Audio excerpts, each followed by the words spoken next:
Спасла ребенка с болота, ей было 5 лет. Это на моей улице, Мясникова, 127, там в конце есть болото, там вообще была речка, там купались, но оно сейчас заросло и стало болотом. И она хотела посмотреть, что там.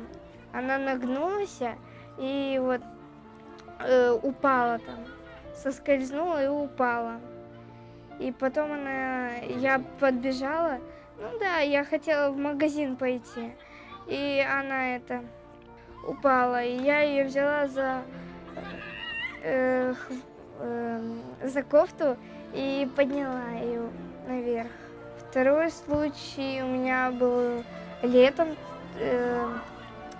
тоже 9 лет, 9 лет. Мальчика из-под колес спасла.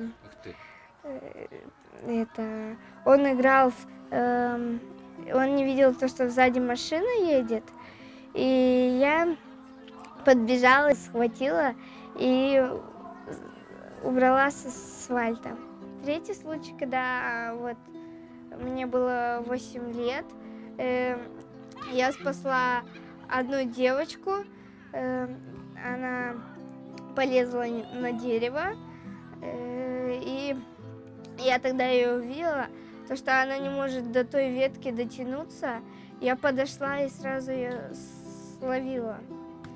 И потом через месяц то же самое случилось и с мальчиком.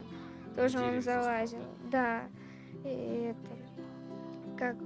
А пятый случай, вот у нас в школе соревнования были, и там мама за нас болела. Другая мама за другую подружку болела. И она не увидела то, что ребенок убежал. И тогда я побежала, хотя я должна была бежать и на скакалке прыгать. Но я убежала туда, спасла ее. И мама сказала тогда спасибо, поблагодарила. Но мы тогда проиграли. Я в Астану ездила с тетей Жанной на машине. Мы приехали в дворец школьников. Мы туда зашли, садились на диван и ждали других. Потом, когда уже все пришли, мы стали в 5 рядов и начали по одному говорить. Кто выходит, дают медали и в портфеле там учебники казахские, английские. И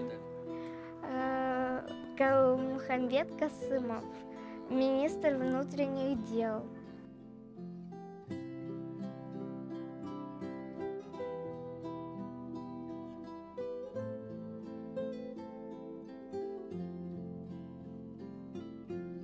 Герой — это который всех спасает, помогает, на помощь зовет. Считаешь себя героем? Я да. Да? Да.